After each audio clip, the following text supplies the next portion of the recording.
A granulocytes. They have high monocytes and lymphocytes. Probably is a virus. So A granulocyte pulls up monocytes and lymphocytes. That's what you need to know.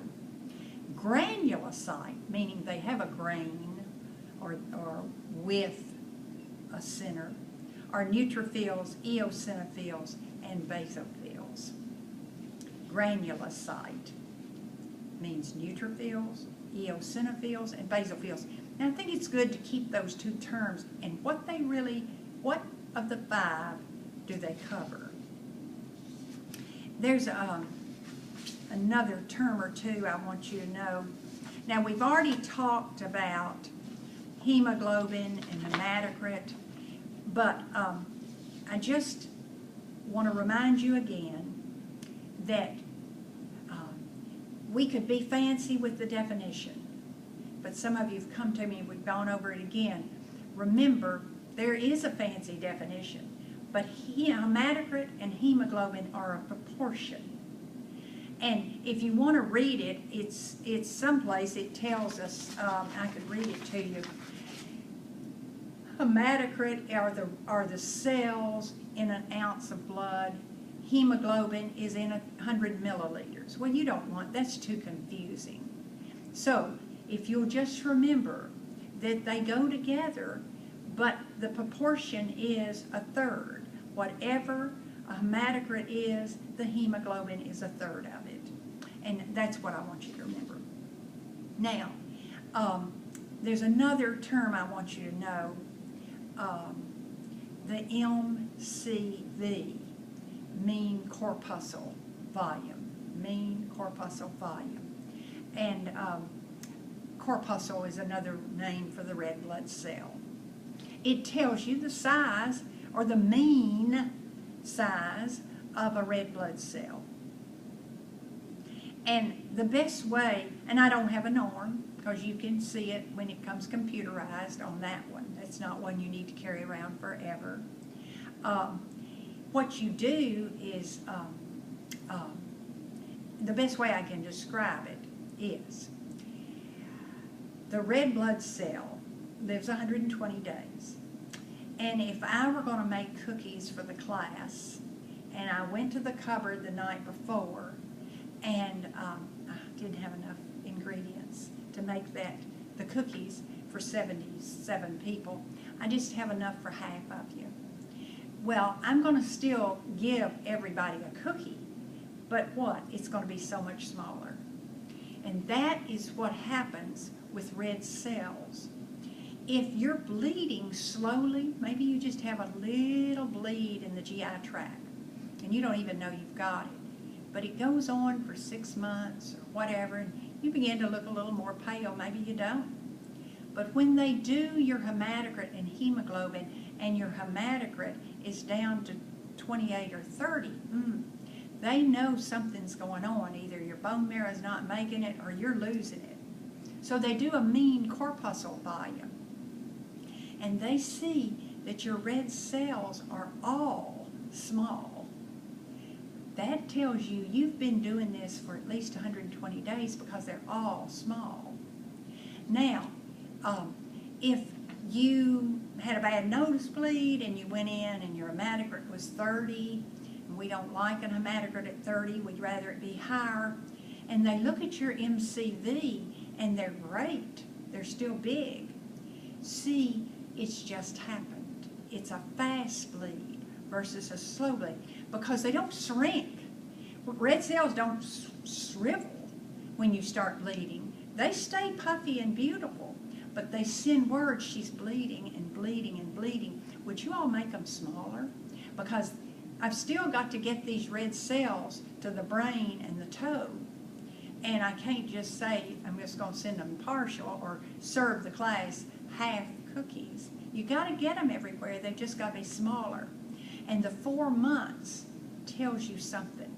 Now, you can also look at the size, and if it's a mixed size of RBC, which is RDW, and that tells the RDW tells you the size, depending on if you've had a bleed. Sometimes it's a mix.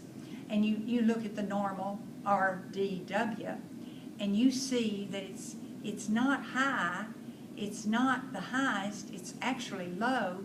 Then you may have a mixture of some big and some small. They all don't do it at the same time because their life dies. They die off. And these are still fluffy, but you're making some small ones. So you have blood that has both. Your RDW tells you that. It shows if it's normal, then your all blood cells are normal. If it's high or low, we've got a mix, meaning your bleed probably has been happening within the last 4 months, because they'd all be small if it had been going over for longer than 4 months. Again, if you don't understand it, we'll talk about it in class. And now I think I'm ready to talk about disorders. And I think that's what I want to do next. So, we'll take anemias first, and you know what anemias are. That's red. We're only dealing, so we're going to talk about disorders of the red, the white, and the platelets. And anemias are our problems with the red. And I kind of like to, you do not, for test purposes or anything, have to separate, ooh, is this a deficiency or is it a defect in the red cells? But my point is sometimes we're anemic or have low red cells because we either have a deficiency of something, our body does, or diet is deficient, or we've got a defect in our body that's not making a good red cell. And you don't have to memorize which is which. I don't care. Nobody else does. You just want to not be anemic. But a few that are specifically defects and are hemolytic anemias. Hemolytic. The red cell just lyses. It doesn't live 4 days. 4 months. And they're in your book, and you can glance at them. They're not very big, and you don't need to know them in and out. I just want you to know it's anemia. And we've got thalassemia, Thalassemia,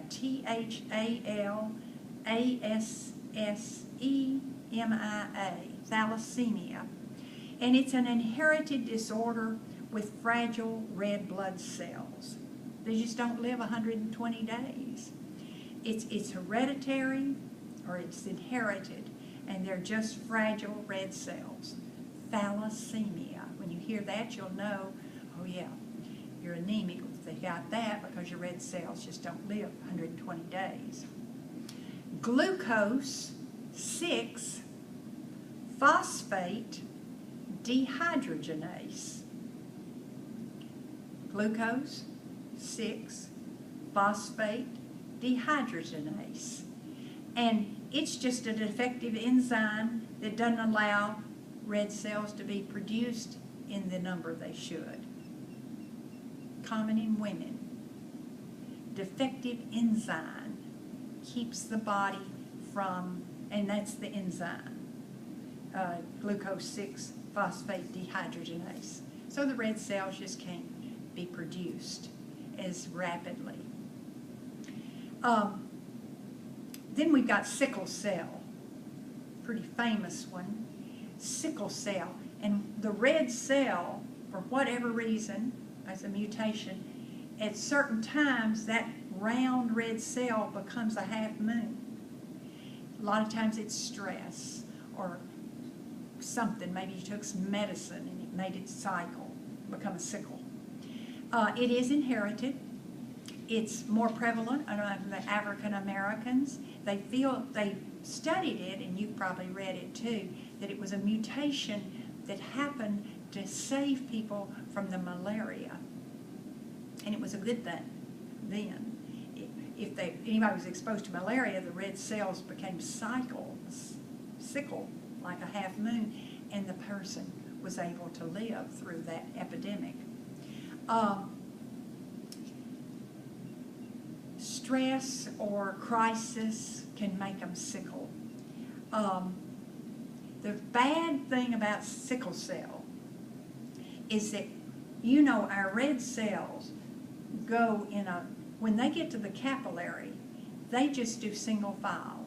I think of a train going through a tunnel, and I don't care how many trains converge right at the entrance of the tunnel, only one's going to go through at a time, and that's what red cells do. They just become single file at our capillary. Then when they come back out, they can diverge to go back to our heart. So, can you imagine if you're round going through the tunnel versus a half moon going through the tunnel? It gets stuck. And when that half moon, that sickle, gets stuck in the capillary, it cannot put out oxygen and bring in O2. And you know, that's what's happening at the capillary level, letting off, picking up, letting off, pick up. It can't pick up oxygen. It can't let off oxygen and pick up CO2. And so the cell is hurting because it lacks oxygen. You know, they say the reason we have a lot of times pain is because that tissue is not getting oxygen. So sickle cells are in enormous pain. And so we got to do something about their pain. We've got to do something about their oxygen because we don't have a good exchange. So I'm already telling you 2 big treatments of sickle cell, aren't I? Fluid is the best thing for pushing that IV rate up high. I mean, the doctor has to order it. But a lot of times sickle cell people are on 200, 250 an hour to try to push that fluid to help push that sickle through the tunnel, so to speak, through the capillary. And then a lot of oxygen so that the cells that are there are pumped full of oxygen as much as possible, and then a pain medication. So those are your big 3 treatments for sickle cell that I just need to tell you right offhand, so you get them in your head. Something for pain, because the oxygen is not getting out good enough. Push that through, so high hydration, the pump pushing fluid through fast, and then analgesic. Did I get them all? And oxygen. So, sickle cell. I will tell you, because of they're on such high narcotics, they get very constipated. And they need something to help with that constipation. And milk and molasses enema is great. It's a 1-to-1. Whatever, if it's a half cup to a half cup, or 1 cup to 1 cup. But it's a great enema. Milk and molasses. We keep the molasses on my floor for that. A narcotic, look in your briefs. I don't think, yeah, I might have it right here. The drug, we'll talk about it in class. Look in your briefs. There's a drug sub-Q, and I can't remember it. See, I don't give it that much. The drug that can be given sub-Q that the pharmacist says have them on their bedside commode. And it's for narcotic-induced constipation. You can look in your briefs. We'll talk about it in class. You give it sub-Q, they're on their bedside commode. They will defecate within 5 minutes. Sometimes it takes a few minutes longer, but it's really an interesting drug. But especially for narcotic-induced constipation. Now, deficit, again, a defect can be folic acid deficiency.